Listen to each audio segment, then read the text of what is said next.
हम करते हैं रिमाइंडर थ्योरम यानी शेषफल प्रमेय। रिमाइंडर थ्योरम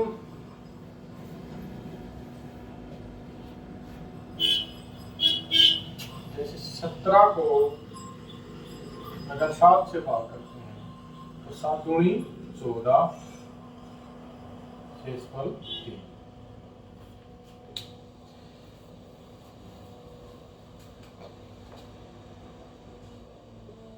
ये होता है शेषफल, ये होता है भागफल,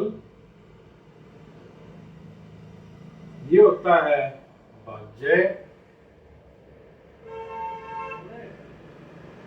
ये होता है भाजक।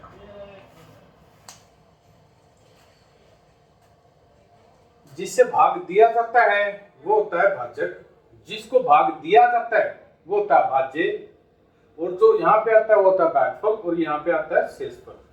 ठीक है।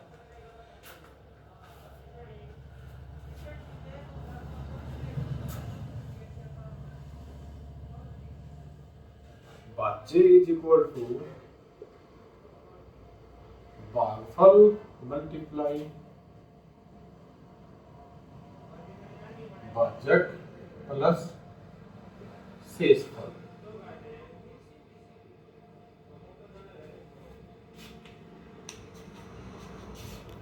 क्वेश्चन x कोई संख्या है, उसको 7 से भाग देने पर भागफल 2 आता है और शेष 3 आता है, तो वह संख्या x बताओ, यानी x का मान ज्ञात करना है।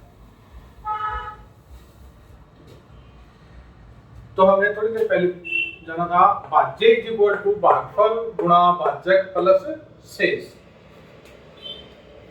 x इज इक्वल टू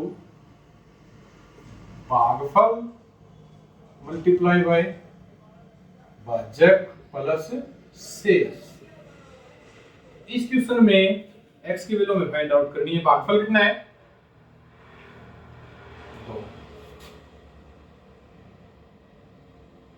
भाजक कितना है 7, रिमाइंडर 3, 7 दूनी 14 plus 3 is equal to 17। x की वैल्यू कितनी आ गई 17, ऑप्शन सी। देखो 10,690 को किसी संख्या से भाग देने पर भागफल 73 तथा शेषफल 32 आता है, तो भाजक क्या होगा? तो हमारे पास फॉर्मूला है भाज्य का, भाज्य इज इक्वल टू भागफल मल्टीप्लाई बाय भाज्य भाजक प्लस शेष। भाज्य कितना दिया हुआ है यहाँ पे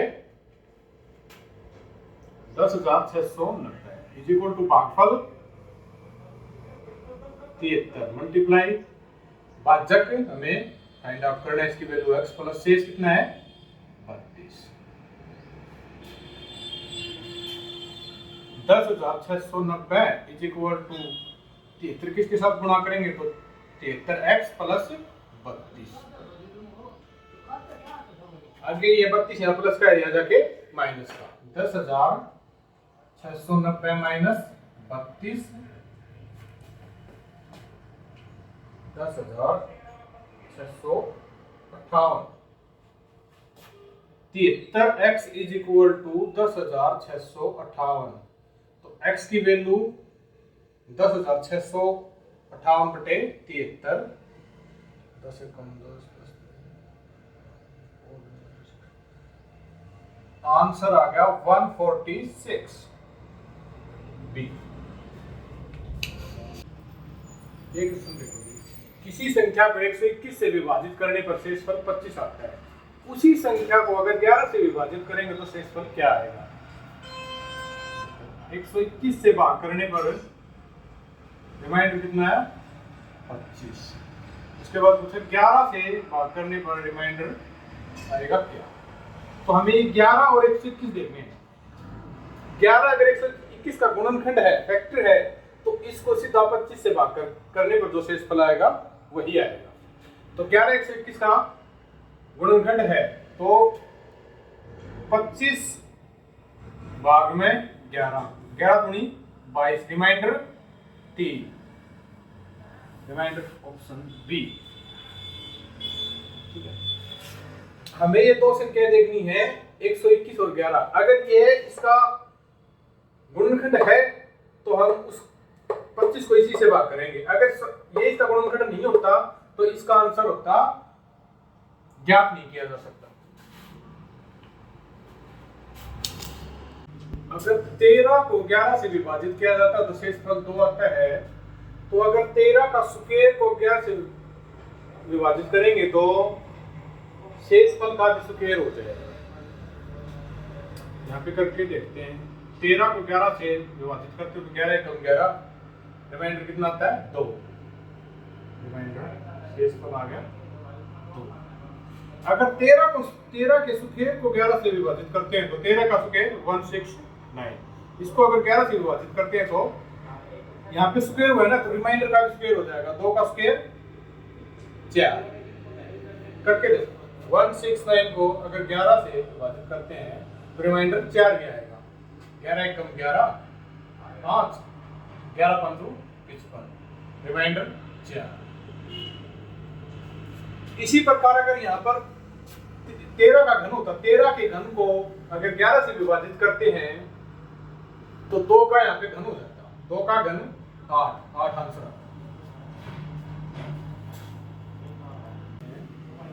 जब पूर्णांक n को 7 से विभाजित किया जाता है तो रिमाइंडर कितना आता है 3। जब 5 n को 7 से विभाजित किया जाएगा तो शेषफल क्या आएगा? यह क्वेश्चन सीपी 2020 में आया हुआ है। n को अगर 7 से भाग दिया जाता तो रिमाइंडर कितना आता है 3। कितना बोल रखा है? 5n को अगर 7 से भाग करेंगे तो रिमाइंडर कितना आता है? यहाँ पे क्या हुआ है? 5n आया है तो रिमाइंडर में भी 5n आएगा। 5 रिमाइंडर कितना है 3, 5 गुणा 3 इक्वल टू 15। यहाँ पे 15 आ गया रिमाइंडर। यहाँ पे भाग दिया है 7 से, रिमाइंडर आया 15, यानी इससे बड़ा है। इस भाजक से हमेशा से इस पर कभी बड़ा नहीं हो सकता, इसलिए हम 15 को फिर से 7 से भाग करेंगे। 15 भाग में 7, 7 दूनी 14, रिमाइंडर 1, आंसर सी। जैसे रिमाइंडर अगर यहाँ पे 7 से छोटा जाता, सपोज दैट 6, तो 6 ही आंसर होता। लेकिन अगर 7 से बड़ा आ गया ना तो हम दोबारा से उसको 7 से भाग करके जो रिमाइंडर आएगा वो हमारा आंसर होगा। अगला क्वेश्चन देखते हैं। किसी संख्या n को 6 से भाग करने पर शेषफल 2 आता है तो n square plus n plus 2 को अगर 6 से भाग देंगे तो शेष क्या होगा? सीजीएल 2022 में क्वेश्चन है, करके देखते हैं। n को अगर 6 से भाग देते तो रिमाइंडर कितना आता है हमारे पास 2। कितना बोला हुआ है? n स्क्वायर को अगर 6 से भाग करेंगे तो कितना आएगा?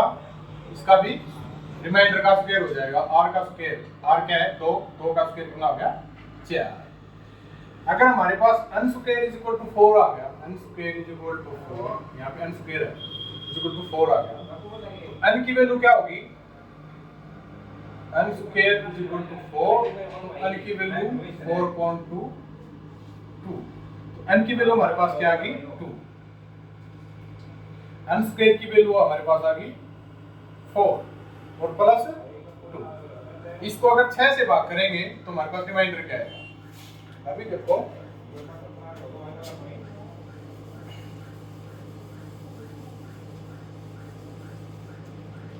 n स्क्वायर की वैल्यू हमारे पास थी 4, n की वैल्यू 2 और 2 तो प्लस 2 है, इसको 6 से भाग करना है। n स्क्वायर की वैल्यू कितनी है? n square plus n plus 2 is equal to n square 4 n 2 plus 2 भाग में 6, 8 बटे 6, 6 एकम 6, रिमाइंडर कितना 2, आंसर डी।